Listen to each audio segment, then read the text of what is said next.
You're beautiful. That's amazing. Look how long your dress is. Yeah, this train's really long. That's awesome. That's cool. Okay, I have to practice the veil thing. Okay. So I can do that and then when we get there. So you'll be on this side. Yeah. And then you'll be like, should I go in front or you just face I'll me? front to you, yeah. Okay. Perfect. Good, right? That's good. Yeah, okay. Man, so great. How do you feel? I feel great. Oh, gosh, that's good. You doing okay? Yeah, I was a little stressed earlier, but I'm okay now. Why are you? Huh? Why are you okay? Well, you know. It's just a big day. Why you want to leave me?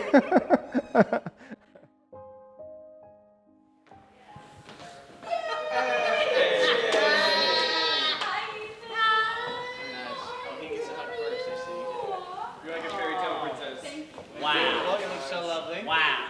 Beautiful. Wow. Yay, you're all here. Yep. I almost couldn't make it, but I made it. I like the star. Do you have plans today? Yes, I did. Very nice. Your big thing is dragging. I know. Dude, crazy. Absolutely crazy. Lovely. Nice little pie. Thank you. Love you. Look gorgeous. Come on. You are glistening. I like that.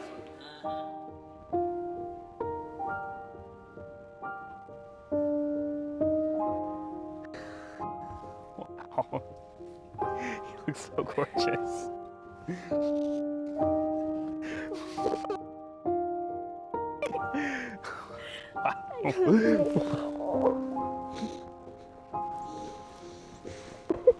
You look so amazing. Look incredible. You look Handsome. Yeah, I don't think you understand how amazing you look. You look incredible. You look so great. Are you okay? Yes, I'm good. Yeah. I love you so much.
The institution of marriage goes to the very beginning, when man and woman were created. So who gives this woman to marriage to this man? Her mother and I do. Okay. The veil?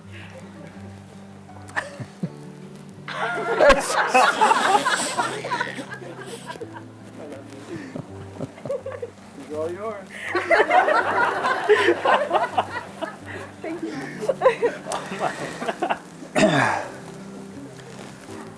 You can picture your relationship with God as a triangle.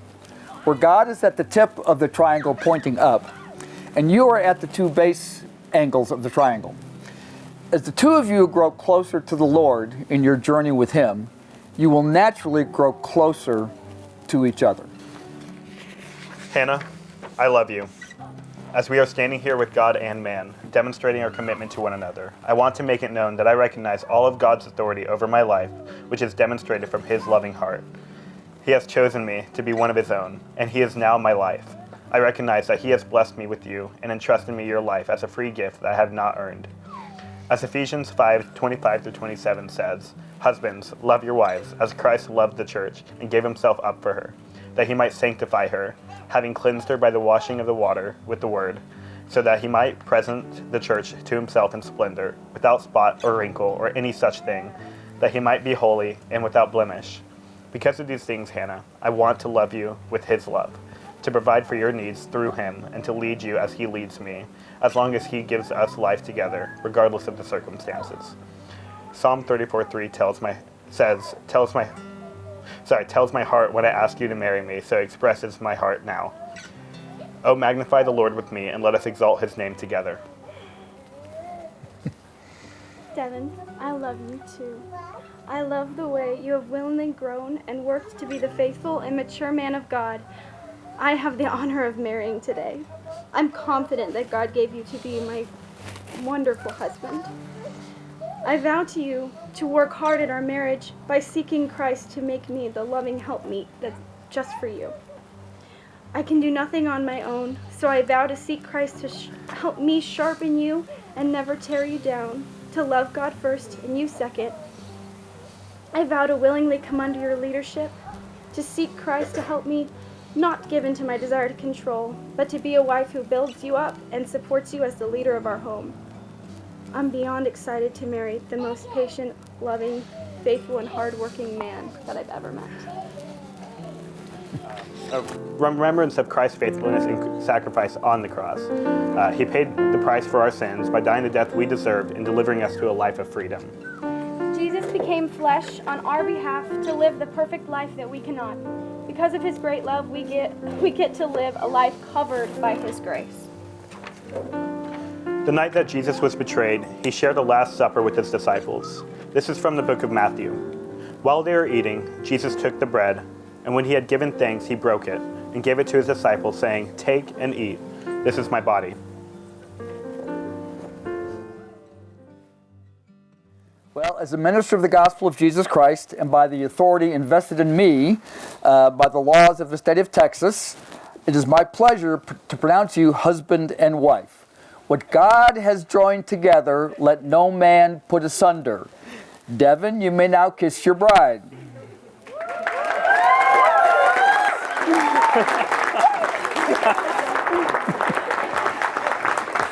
Ladies and gentlemen, I present to you Mr. and Mrs. Castillo.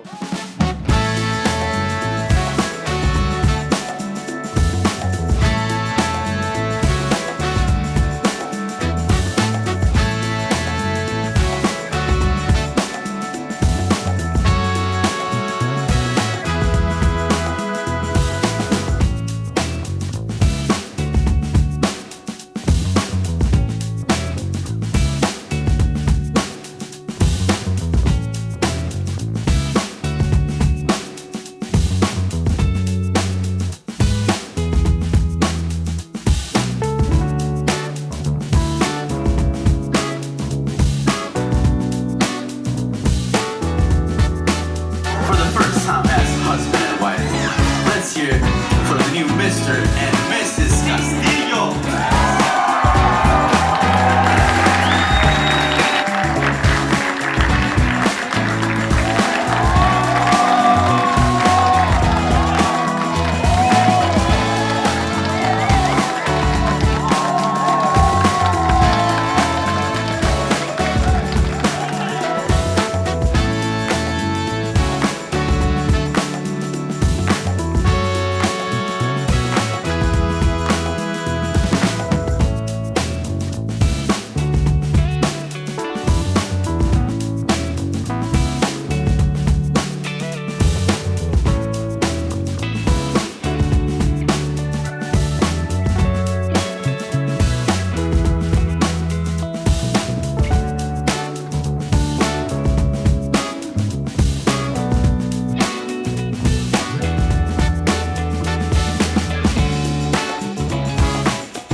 Hannah because she's my sister.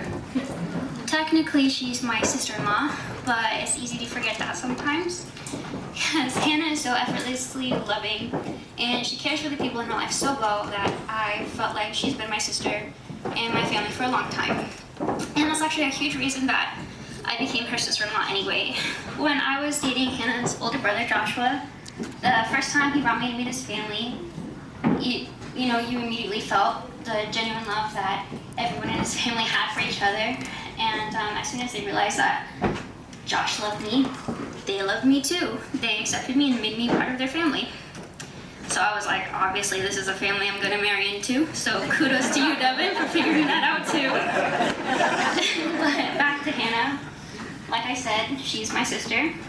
Technically she'd be my little sister, but I look up to her in some big ways. Hannah encourages and inspires me to love my own husband and my family better. Can you believe that Hannah has never seen a penis before? I am serious. She's never seen a grown man's penis, not even a picture.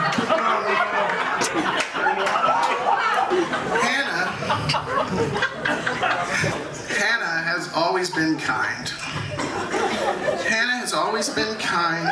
Everywhere she goes, she tries to spread joy and laughter and sunshine to everyone around her because she cares about everyone around her.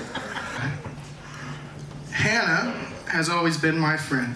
She worries over me, showers me with praise, listens to me, laughs with me, and supports me. And she's always been there for me. Banana, Hannah Scott, my sister. When my brother and I were little, we experienced something nobody should ever have to. You did not. I was lost and so was Noah. We didn't have anybody. So watching you grow up and be brave taught us how to. I have my father's tendency of crying, please forgive me. Banana, you give us, Hannah, you give us strength and you give us so much laughter and so much joy in everything that you do for your brother and I have to give you more credit than I ever could for what you taught us when we were little. And Devin, I'm so glad you're in our family. I'm so grateful to call you my brother as well. I met Devin when we were both young, broke, and pretty dumb high school students working at Chick-fil-A. Devin is so caring, genuine, and loyal. And it's what's gonna make him a great husband. They say you don't marry the person you can live with, you marry the person you can't live without.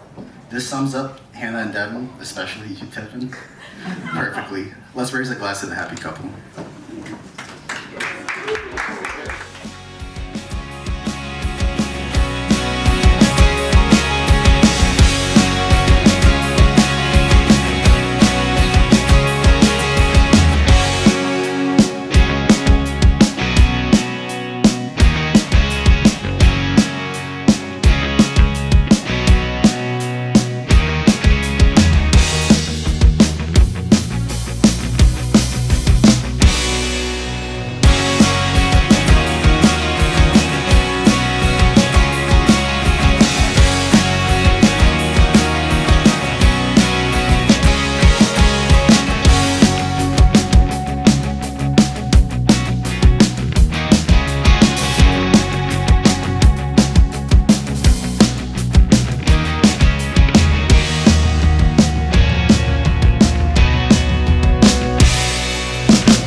You've been so, so kind to me. Oh, the overwhelming, never-ending, reckless love of God. Oh, it chases me down, fights till I'm found, leaves the 99. I couldn't earn it, I don't deserve it, still you give yourself away. Oh, the overwhelming, never-ending, reckless love of God. He is jealous for me. Love's like a hurricane, I am a tree, bending beneath the weight of his wind and mercy. When all of a sudden I am unaware of these afflictions eclipsed by glory, and I realize just how beautiful you are and how great your affections are for me. And oh, how he loves us so. Oh, how he loves us. How he loves us so. Oh, the overwhelming, never-ending, reckless love of God. Oh, it chases me down, fights till I'm found, leaves the 99. I couldn't earn it, I don't deserve it, still you give yourself away. Oh, the overwhelming, never-ending, reckless love of God. There's no shadow you won't light up, mountain you won't climb up, coming after me. There's no wall you won't kick down,